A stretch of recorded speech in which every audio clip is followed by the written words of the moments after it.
L'éducation est l'arme la plus puissante que vous puissiez utiliser pour changer le monde. Mesdames et messieurs, fidèles abonnés de la SL Congo Télévision, bonjour et bienvenue dans votre émission Jeunes et Avenir. Aujourd'hui, il y a 3 jeunes qui vont faire des tours ici sur ces plateaux pour nous parler aussi de 3 thématiques telles que la récréation, je voulais dire, le développement du pays et de l'autre côté de la citoyenneté. Alors déjà, nous allons commencer avec la première thématique qui est la récréation. Nous allons aller du côté de la régie, souffler un tout petit peu et comme ça revenir pour entrer en profondeur.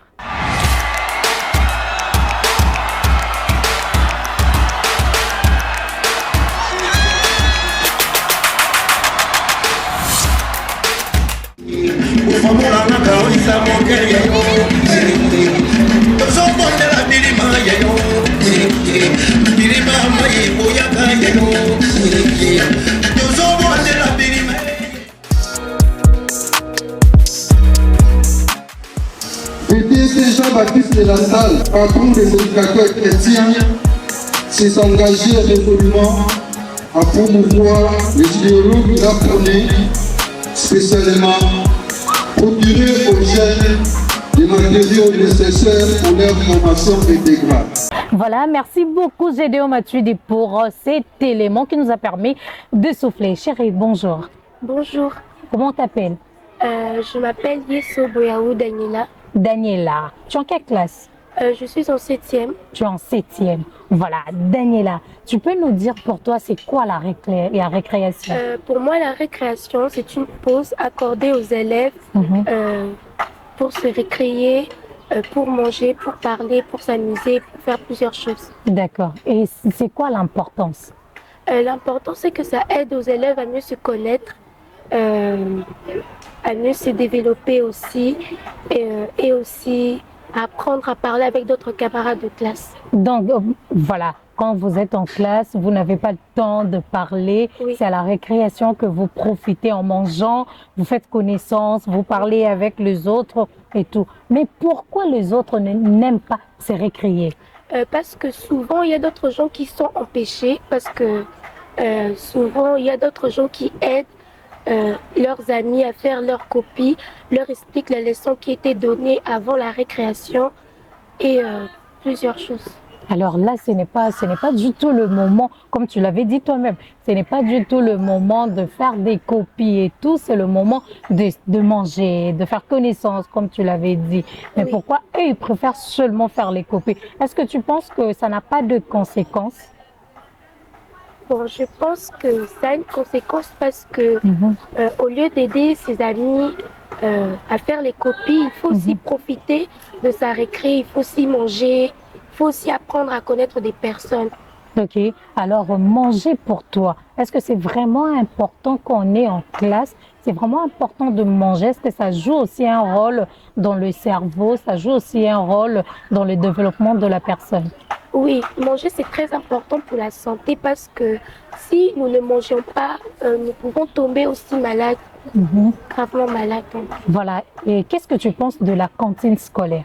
Je pense que la cantine scolaire est très utile pour les élèves parce que dans la cantine scolaire, les élèves mangent, ils parlent, ils prennent le temps et ils discutent.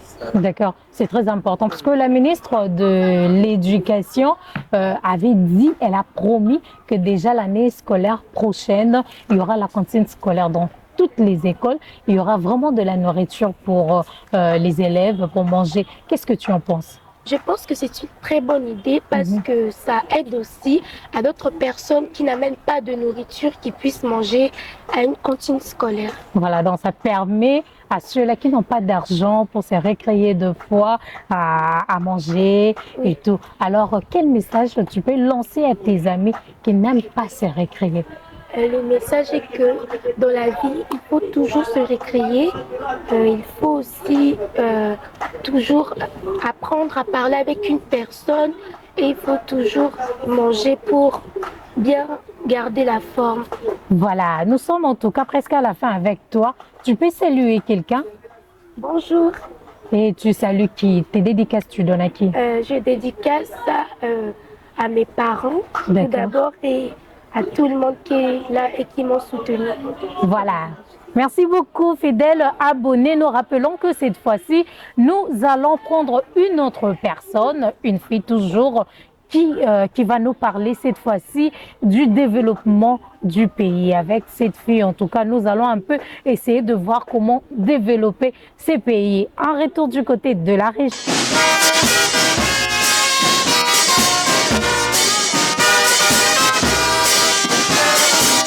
Pendant ce moment du jour, je mange mon pain, je bois de l'eau et je joue avec mes amis. Mère, avant ma naissance, dis-moi, qui donc existait? Qui signifie mère de la communauté? Ah, petit nation, dis-moi. Qui est Saint Jean-Baptiste Lassalle? Saint Jean-Baptiste Lassalle est né en France. Il était de nationalité française, prêtre et docteur en théologie. Je m'appelle la ferme. Je consacrerai ma belle.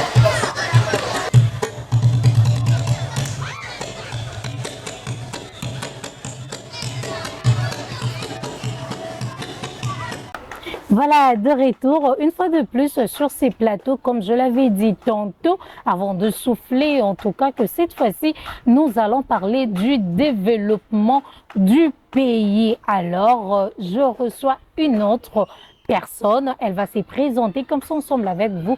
Nous allons la connaître. Chérie, bonjour. Bonjour, Tu vas bien? oui, je vais bien. Comment t'appelles? Je m'appelle Claudia Nsungusolo, Claudia. Tu es en quelle classe? 7e D. Je suis en 7e. Alors, tu vas essayer de parler plus fort comme ça. Ça va permettre aux personnes qui nous suivent de bien t'entendre, d'accord? Alors, tu peux nous dire, qu'est-ce que toi, tu penses du développement, en fait? C'est quoi le développement? Pour moi, le développement, c'est un processus complexe et multidimensionnel qui englobe dans l'amélioration des conditions de vie de sa population, la croissance économique et les transformations sociales, politiques et culturelles qui l'accompagnent.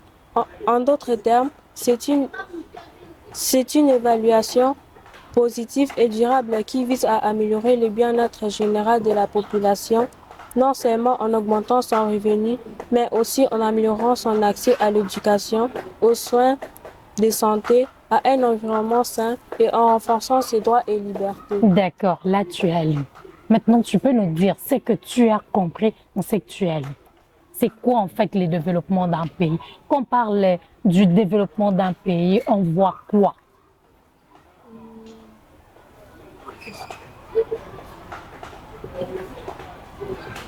D'accord, je pense qu'on peut s'en passer. On va souffrir de rester dans la définition que tu venais de nous lire. Mais cette fois-ci, essaie un peu d'être toi-même, de ne pas lire, de ne pas regarder sur ton papier-là. Tu peux nous dire pour toi, qu'est-ce que les citoyens doivent faire pour développer le pays? Arrêter la corruption, OK, la mauvaise gouvernance, OK, la démographie OK. et le sort. D'accord, tu as parlé de la corruption. Pour toi, qu'est-ce que la corruption peut vraiment faire dans une société?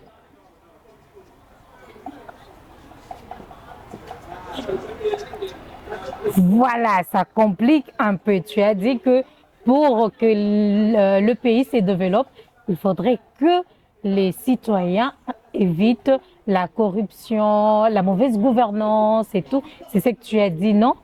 Voilà. Alors, toi-même, étant citoyen de la République démocratique du Congo, qu'est-ce que toi, tu comptes faire pour développer cette société? Arrêter de jeter les déchets, OK, respecter l'environnement, d'accord. arrêter aussi la corruption. Voilà. Et est-ce que tu as dit d'arrêter de jeter les ordures? Ça t'arrive de jeter les ordures partout? Parfois, Parfois. Et tu vois aussi d'autres personnes le faire. Alors, à partir d'aujourd'hui, parce que tu t'es décidé de développer la société, n'est-ce pas? À partir d'aujourd'hui, qu'est-ce que toi tu comptes faire ou qu'est-ce que tu peux dire aux personnes qui jettent les immondices partout? Et toi-même, d'abord, tu t'es décidé d'arrêter de jeter. Alors, qu'est-ce que tu peux dire aux personnes qui te suivent? je peux leur dire d'arrêter de jeter, Mhm. de pas jeter aux poubelles. On peut mettre des poubelles dans les routes pour qu'ils jettent. Mhm. C'est tout. Voilà, tu as dit de mettre le poubelle sur le route pour que les personnes jettent. Alors, qui est chargé de mettre ça? Qui peut faire ça? Même moi. Même toi? Donc, tu vas aller au grand marché, tu achètes le poubelle et puis tu mets sur ton avenue, partout et comme ça. Waouh! Toi, tu as beaucoup d'argent, hein? Non, je peux parler à papa. Tu peux parler à papa. Oui. Voilà, donc je pense que la prochaine fois quand tu vas nous revenir, tu vas nous revenir avec cette conclusion. Qu'est-ce que tu as fait? Parce que tu nous as promis d'acheter quelques poubelles que tu vas déposer sur les rues et nous allons avoir la conclusion de cette promesse, d'accord? Voilà, nous sommes arrivés à la fin avec toi. Tu salues qui? Papa, Mhm. maman, mes amis qui sont restés à Goma Ok. et les autres. Voilà, les amis de Goma, nous vous saluons et nous sommes de cœur avec vous, vous qui vivez en tout cas les atrocités. Nous sommes avec vous et nous partageons ces malheurs. Voilà, et nous allons une fois encore souffler et pour cette fois-ci recevoir une autre fille. Avec elle, nous allons parler de la citoyenneté. Voilà, nous sommes revenus en tout cas cette fois-ci pour parler de la dernière thématique et nous dire au revoir. Je reçois encore une autre fille. Aujourd'hui, en tout cas, les filles m'ont fait plaisir parce qu'elles ont dit que voilà, nous allons développer, nous allons parler, nous allons essayer un peu de réfléchir sur les sujets. 10 points pour les filles aujourd'hui. Chérie, bonjour. Bonjour. Tu vas bien? Oui, merci. Comment t'appelles?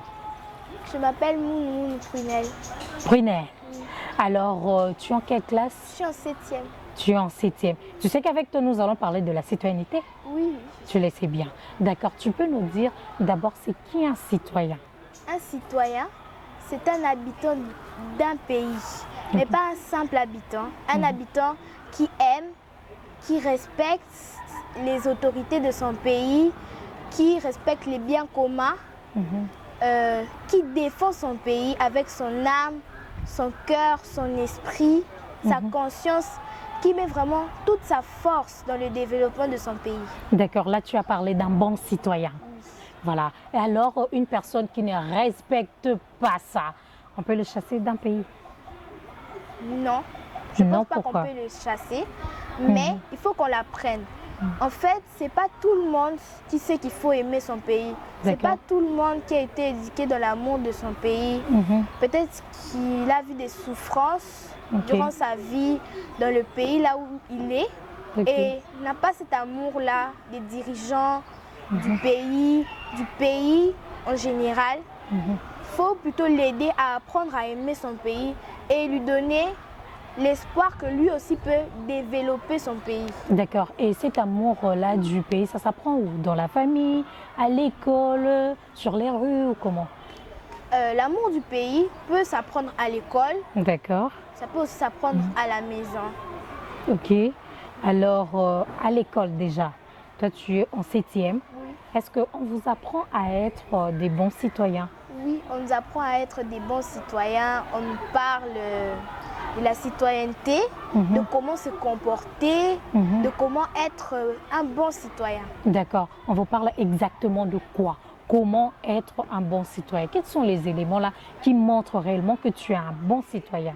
D'abord, pour être un bon citoyen, il faut avoir l'amour des dirigeants parce que si vous n'avez pas l'amour des dirigeants, vous ne saurez rien faire. Vous allez seulement haïr les dirigeants. En haïssant les dirigeants, vous haïssez aussi votre pays. D'accord. Il faut apprendre aussi la propreté. Ok. Il faut rester propre. Il ne faut pas polluer. Il ne faut pas jeter les déchets partout dans les rues. Comme actuellement, nous pouvons voir que Kinshasa est devenue très sale. Très sale. Voilà. Très sale. Il y a des embouteillages partout. Partout, il y a des saletés. Il y a des inondations causées par les déchets. Voilà. Tout ça, c'est aussi à cause de ces manques de l'amour du pays. Voilà. Alors, pour toi, qu'est-ce qu'il faut vraiment éviter pour ne pas tomber dans ça, pour rester vraiment un bon citoyen? Qu'est-ce qu'il faut éviter? Il faut éviter de détester ses dirigeants. Il faut avoir l'amour là, l'amour. Il faut... Voilà, tu venais de dire quelque chose là, éviter de jeter les déchets partout. Alors tu peux nous dire, parce que nous sommes dans un pays où il n'y a pas de poubelles publiques, et toi, quand tu es en route, tu as tes déchets, tes sachets de beignets, tes bouteilles de jus qui sont vides, tu les jettes où? Je les mets dans mon sac. Ensuite, je les jette à la maison. Ok, tu les jettes à la maison. Et chez vous, à la maison, ce n'est pas que quand il y a plu, vous sortez, vous jetez le déchet dans les caniveaux, ça passe, non. Qu'est-ce que vous faites exactement? On appelle les gens... les éboueurs, voilà. On leur appelle et puis ils prennent les déchets. Ils prennent les jeter, ils partent jeter. Malheureusement, eux là, ils partent jeter seulement sur nos avenues. Ils n'ont pas d'endroit pour aller jeter. Alors, ces endroits-là, toi, tu penses qui peut donner ça? Normalement, ce sont des gens qui doivent avoir les initiatives. Normalement, on voit plus l'État. On voit l'État. Il faut qu'il y ait des innovations. Il faut innover en fait. Voilà. Alors, lance un appel à l'État en ce qui concerne les déchets. Ok. En ce qui concerne les déchets, j'exhorte tout le monde qui fait partie de la politique, qui peut aider à éradiquer ce fléau, d'intervenir. Ok, d'intervenir. Alors, vu que nous sommes arrivés à la fin, un conseil que tu peux lancer aux personnes, donner un conseil aux personnes qui n'aiment pas ce pays. Je les exhorte d'aimer ce pays parce que ce pays a beaucoup de potentiel. Voilà. Ce pays est envié par beaucoup de pays. Ce pays est un très beau pays. Il suffit juste de mettre la volonté, de mettre du cœur, du courage pour que ce pays s'améliore. Voilà, nous sommes arrivés à la fin. Quelques salutations. Ok. Je salue mes parents, ma soeur, le recteur de notre école, mes professeurs. Voilà, et puis c'est tout. Merci beaucoup Prunelle, en tout cas pour cette très belle réflexion. C'était vraiment très bien. Et fidèles abonnés, nous vous appelons en tout cas à être des bons citoyens, de très bons citoyens qui vont développer la société. Nous sommes arrivés à la fin de ces moments avec les élèves qui ont un peu essayé de réfléchir sur la récréation, le développement du pays et aussi la citoyenneté. En tout cas, sur ça, nous avons beaucoup plus parlé de ce qui est un citoyen, qui est un bon citoyen. Voilà, c'est la fin. Nous vous disons au revoir et nous vous donnons rendez-vous pour un nouveau numéro. Bye bye.